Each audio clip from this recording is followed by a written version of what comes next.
जय Jinendra, welcome to advance study of Jainism online camp. आज है हमारा टॉपिक जी से गुरु। जो हमारे धर्म गुरु हैं, जो हमारे जैन धर्म के गुरु हैं, आज हम उनके बारे में जानेंगे। गुरु का स्वरूप। जीवन में हम हमें जो बाहर की दुनिया का ज्ञान देते हैं, हम उन्हें शिक्षक कहते हैं। टीचर्स होते हैं हमारे स्कूल में जो हमें बाहर की दुनिया का ज्ञान देते हैं, परंतु जो आत्मा और मोक्ष का ज्ञान देते हैं, ऐसे जैन साधु को गुरु कहते हैं। गुरु यानी जो अज्ञान रूपी अंधकार का नाश करे। गुरु यानी जो हमको सच्चे रास्ते पर ले जाए। आचार्य जी, उपाध्याय जी और पूज्य साधु साध्वी जी हमारे धर्म गुरु हैं।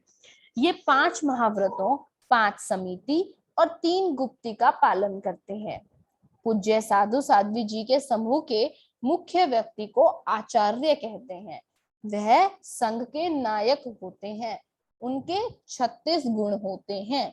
तो हमने देखा हमारे धर्म गुरु कौन कौन है। आचार्य जी, उपाध्याय जी और पूज्य साधु साध्वी। आचार्य जी किसे कौन होते हैं?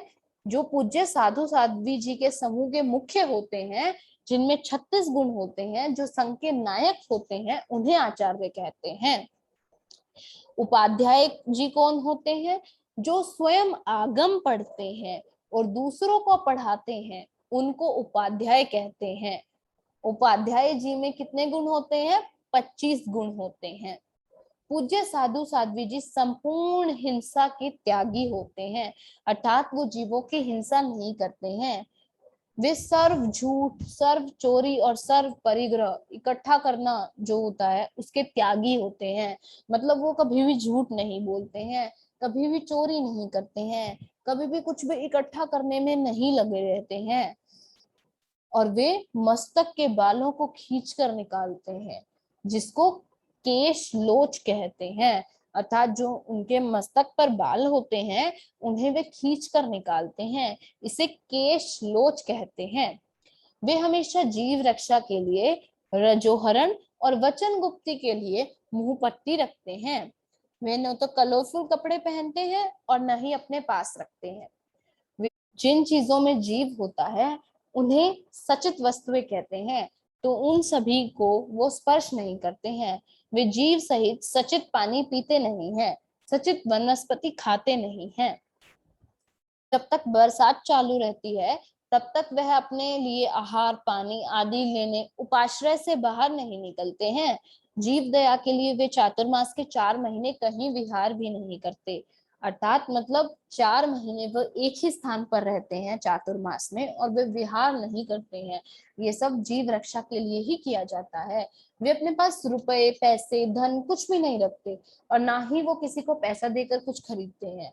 ना वो पैर में जूते चप्पल पहनते हैं, और ना ही किसी भी वाहन, स्कूटी और कार, इन सभी का किसी का भी वे प्रयोग नहीं करते हैं।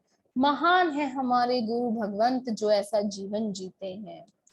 तो उनको अचित, योग्य, निर्दोष आहार पानी बहराने से हमको सुपात्र दान का लाभ मिलता है। आज से हमको भावना करनी चाहिए कि मैं भी दीक्षा लेकर साधु बनूं। मेरे गुरुदेव मुझे बहुत पसंद है, वह मुझसे जो कहेंगे उसमें मेरा फायदा और हित होगा। उनका जीवन भगवान की आज्ञा में है, इससे मैं भी उनकी आज्ञा में रहूंगा। गुरु जैसा कहेंगे वैसा करने से मेरा जीवन श्रेष्ठ बनेगा। गुरु के हृदय में मुझे स्थान मिले, इसके लिए मैं प्रयत्न करूंगा। मैं अपने हृदय में गुरु को प्रथम स्थान पर रखूंगा। मैं अपने जीवन में गुरु की आज्ञा को सर्वोपरि मानूंगा। आगे हम जानेंगे गोचरी के बारे में। यह शब्द भी आपने बहुत बार सुना होगा।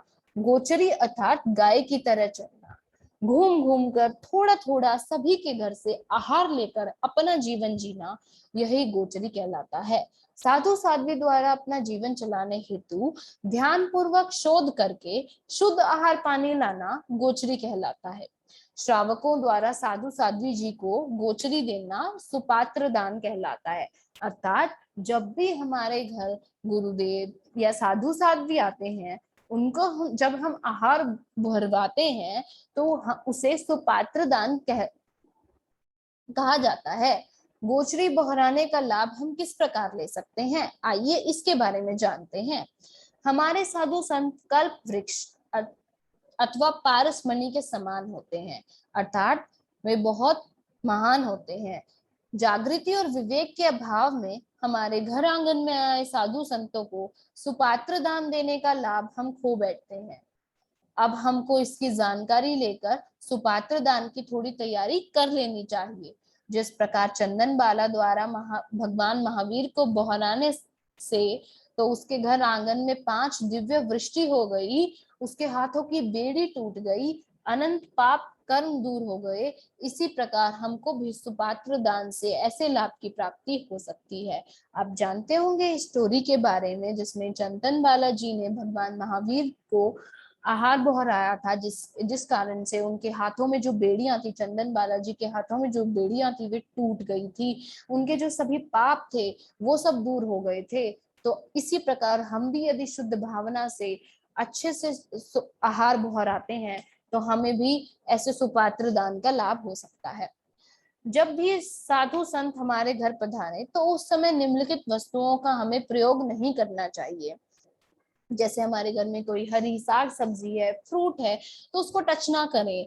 कच्चा पानी है, सचित है, जिसमें जीव है, उसको, कच्चे पानी का ग्लास है, इन सब चीजों को टच ना करें। जो बिजली से रिलेटेड चीजें होती हैं या इलेक्ट्रिक साधन जितने भी होते हैं, जैसे बिजली से रिलेटेड चीजें कैसे हो गई, कोई मिक्सर जार है, कुछ भी ऐसी चीजें हैं जो बिजली से रिलेटेड है, हमारी इलेक्ट्रिक साधन जैसे हमारे पास आईपैड है, मोबाइल है, कैमरा है, इन सब चीजों को टच ना करें।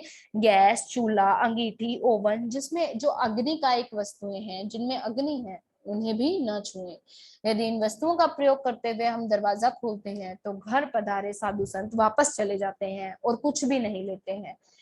तो हमें इन सब चीजों को स्पर्श नहीं करना है।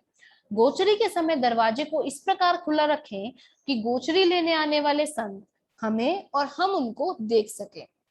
जब पूज्य साधु भगवंत घर पधारे तब उनको बहराने में जल्दबाजी ना करें।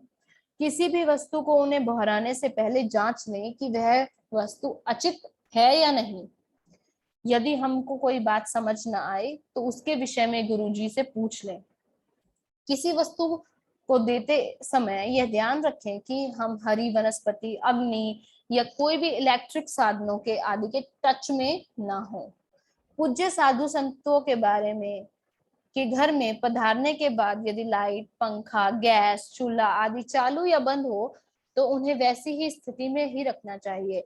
मतलब जैसे ही साधु संत आते हैं, कहीं लाइट ऑन है या कहीं फैन ऑन है या कहीं लाइट बंद है, तो उन्हें उसी स्थिति में रखना चाहिए। उनके पधारने के बाद किसी भी इलेक्ट्रिकल बटन को टच करके लाइट्स या फैंस को ऑन ऑफ नहीं करना है। जैसी स्थिति में वे हैं उसी स्थिति में रहने दीजिए। कच्चे नमक को स्पर्श ना करें। फ्रिज में से निकाली वस्तु को ना तो स्पर्श करें और ना ही बहराएं। कच्चे पानी के बर्तनों को स्पर्श ना करें और न चालू गैस को छुएं। कोई चम्मच, बर्तन अथवा अन्य कोई सामान हमारे हाथ से ना गिर जाए, इस बात का ध्यान रखें। पानी, जूस अथवा दूध जैसे पेय पदार्थ बहराते समय उसकी बूंदें जमीन पर ना गिर जाएं, इसके लिए कोई बर्तन उसके नीचे लगा लें। मतलब इस बात का ध्यान रखें कि जब भी आप गुरुदेव को आहार बहराते हैं, उस समय पर जब कोई भी पेय पदार्थ उनको देते हैं, जूस है, दूध है, पानी है, तो इस बात का ध्यान रखें कि उसकी जो बूंदे हैं वो नीचे ना गिरे। और जब हम कोई गर्म वस्तु उनको बहराते हैं तो हमें फूंक नहीं मारनी है। ऐसे शोकेस में रखे खाद्य पदार्थों के डिब्बे के नीचे कागज या प्लास्टिक आदि कुछ ना बिछाएं। हम करते हैं ना, शोकेस में सामान रखा होता है, हम उसके नीचे न्यूज़पेपर है या कोई और कागज है या कोई प्लास्टिक है वो बिछाते हैं, तो वो हमें नहीं बिछाना है। और हमारी जो डाइनिंग टेबल होती है उस पर सब कुछ अचित रखें। उस पर कोई भी ऐसी वस्तु ना रखी हो जिसमें जीव होते हो या जो सचित हो। इस तरह निर्दोष सुपात्र दान का लाभ लेकर हम संयम में सहायक बन सकते हैं।